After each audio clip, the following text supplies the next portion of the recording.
All right, everybody, welcome to Chapter 2, Part 3, U.S. Economy, A Global View. The role of government.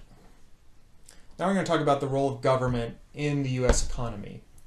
Where market-reliant economies grow faster than government-dominated economies. We know this to be a fact, that the economies grow faster. I mentioned when we looked at the Index of Economic Freedom, I mentioned the correlation between GDP growth and economic freedom. That's been proven statistically.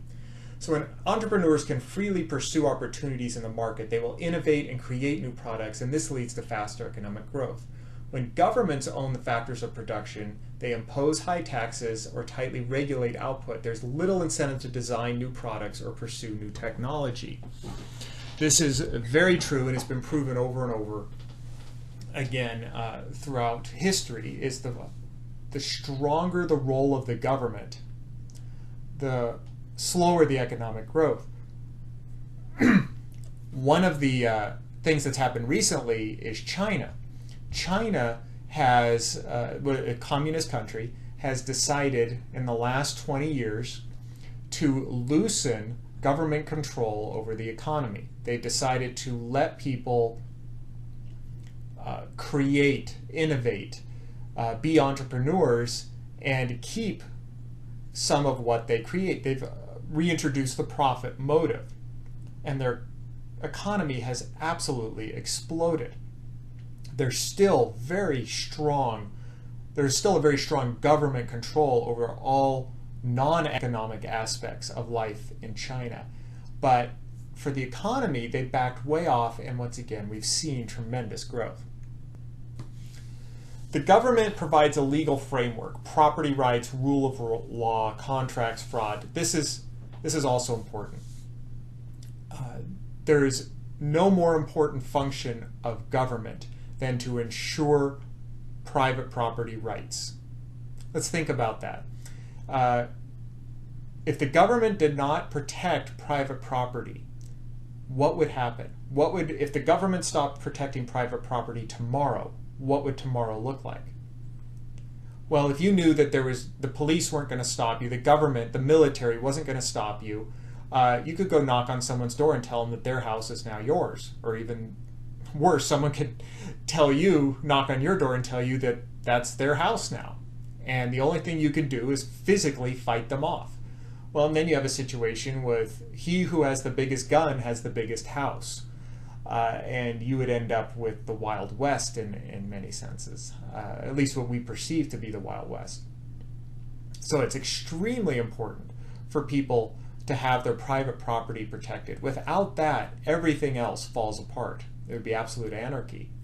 Next, the rule of law, contracts, fraud. There must be some enforcement of the rule of law in order for an economy to move forward.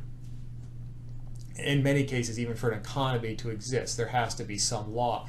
We see what happens with third world countries where you have tremendous political upheaval and the rule of law is not enforced. And pretty much those who have guns do whatever they want, and those who don't do whatever the people with guns tell them to do. And we're a long way from that here, obviously. Our government does a very nice job of protecting property rights. Of course, there are issues within that and eminent domain issues, and those of you that follow the news know where there are issues within that. But by and large, our government does protect our private property, and they do enforce the rule of law. It's also the government's job to protect our environment. It is in the best interest of companies that are purely motivated by profit to abuse the environment. A company that is profit motivated will dump their waste into an open field rather than spend the money to properly dispose of them.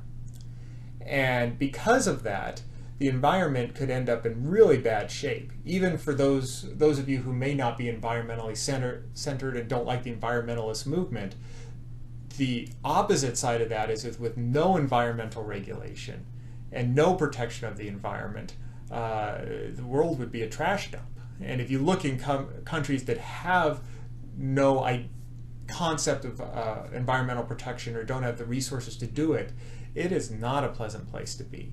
And so we've done a very nice job here of protecting our natural environment. Some would say we've gone too far, but the fact that we have clean drinking water, and then when you drive across country, for those of you that have ever done it, you don't see spots where you're right next to the highway where people have disposed of nuclear waste, which is what nobody would want that.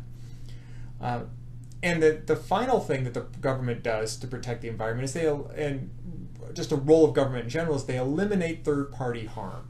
This is actually one of the primary tenets of capitalism, is to protect the innocent third party. That's a big role of the government. Protect the innocent third party. And there's lots of examples of that. But that's where you want to protect the person that wasn't involved in... You want to protect the person that was involved in the initial transaction. For example, somebody produces a can of, I'll use the same example I used from chapter 1, a can of tuna fish. Somebody produces a can of tuna fish, they don't follow proper regulations. The can of tuna has bacteria in it, and I buy the bacteria-ridden tuna, and maybe there's even a warning on it that says, if you buy this, eat at your own risk, and then I open up the can, dish it out onto a plate, and serve it to my 3-year-old daughter. And she eats it and gets extremely sick. The reason for the government stepping in is to eliminate the harm to that third party, to that 3-year-old girl. Whereas the person who made it knows that they could probably only do that once, and nobody will ever buy their tuna again, so that will be their punishment under the market.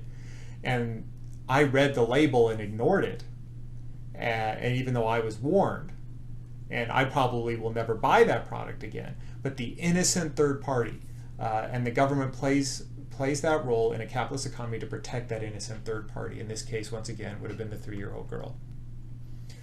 They protect consumers by fostering competition and product safety.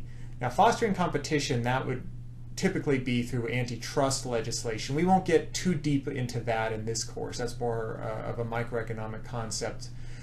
But the government does try to create opportunities for competition. There's a lot of debate over whether that's necessary or appropriate, depending on where you fall on the argument there. We won't get into that too much in this class, but I wouldn't call that cut and dry.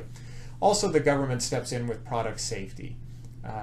This is one of those times where I have to really edit myself and not talk all day, because I actually have an undergraduate degree in safety and happen to know a lot about this. But the government does set product safety rules. And in most cases, they are very appropriate and very helpful, and we have far fewer accidents and deaths from improperly produced and used products. Some may argue that we go overboard with some of our safety regulations, and others may argue we don't do enough. But at this point, our numbers are way down in terms of injuries and deaths from misused products and poorly made products. Protecting labor. We have laws to make the workplace safer. We have child labor laws to prevent children from having to work when they're 8 years old in factories. We have compulsory schooling so that people will have a place to go to school. We provide education. We have minimum wages to ensure a certain wage, and we also have laws about overtime.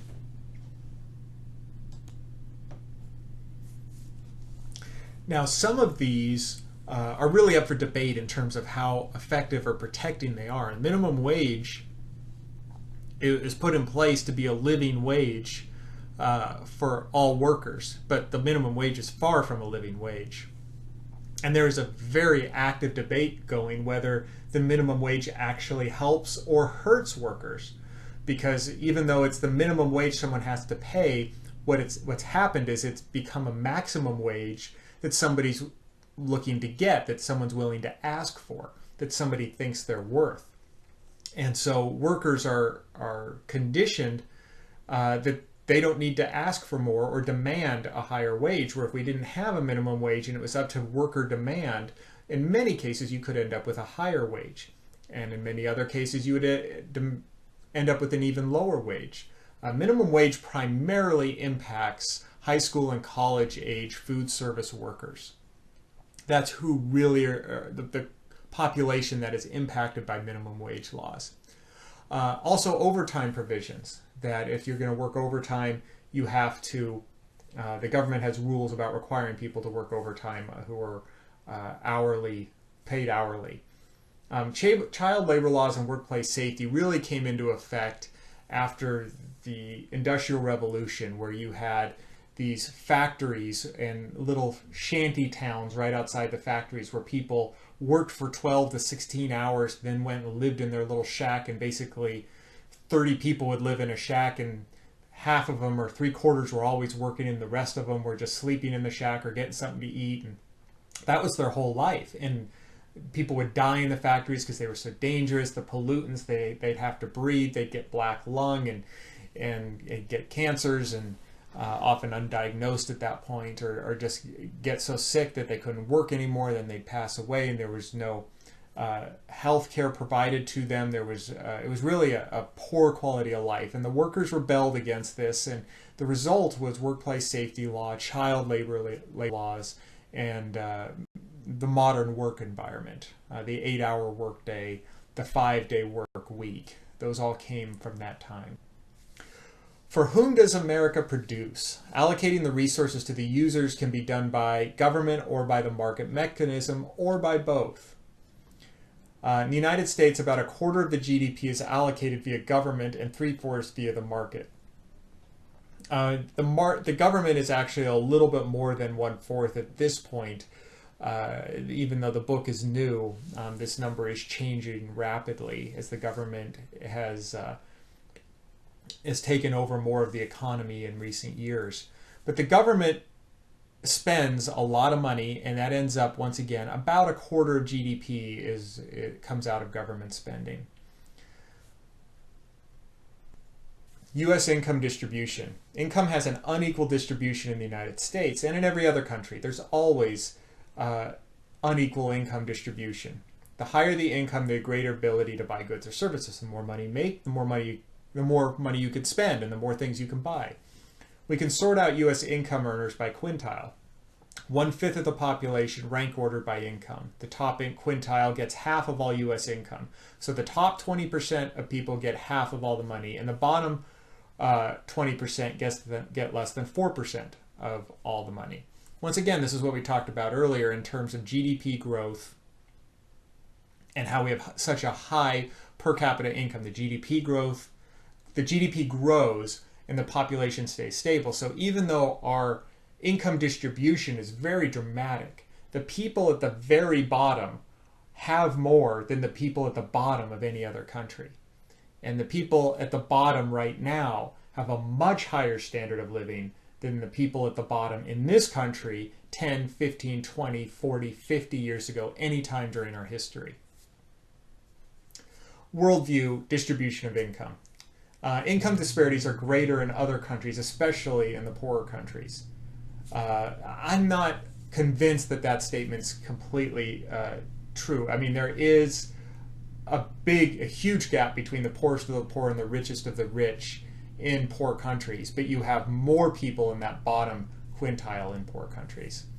And once again, our people in this country receive far more than the average household in most low-income countries. We're going to have to answer a few questions here. What is the U.S. economy like? What goods and services do we produce? We produce what is desired by the consumers. We do not produce what is dictated by the government. Sometimes, I mean, I shouldn't say that's an outright fact, but for the most part, we produce what is desired by the consumers, with the government having some level of influence.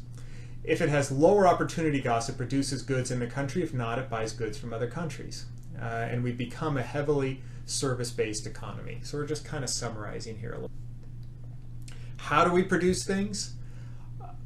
The United States firms are in business to make money. If they weren't in business to make money, they would not produce all the great stuff they do. Why would a car company ever change its design? Why would a phone have ever moved beyond the rotary phone attached to your wall from 90 years ago if there was not a motivation to make money. To succeed, companies must satisfy customers and comply with government regulations. Each firm will select the low-cost mixture of inputs necessary to produce a good acceptable to its consumers. So you're going to make stuff for as little money as you can. And for whom is the output produced? In the market economy, those with the larger income satisfy more of their wants than those with less. So the more money you have, the more wants you have, and the more money you're going to spend. And income is unequally distributed in the world, and in the United States and elsewhere. Where you really end up with a problem when it comes to income distribution is when the income of the top earners is more than 5 times greater than the income of the bottom earners. And how you define who the bottom earners and who the top earners are can change and is very situational. But 5 times is usually the rule of thumb at which point the lower level wage earners will actually start to rebel and fight back. There have been interesting studies done along these lines, where we've actually found, and Harvard, I believe, did the study, that people would rather make less money as long as their boss is making less too, than to make more money if their boss is making a lot more. So somebody would rather make $30,000 a year if their boss is making $60,000 than make $50,000 a year if their boss is making $300,000. They would choose to make less to have the income disparity be less. That's how we are as humans, and that's how we are in this country. And so it's at the point where somebody's making 5 times what you do that people start to get, research has shown that people start to get very upset and really fight back and rebel.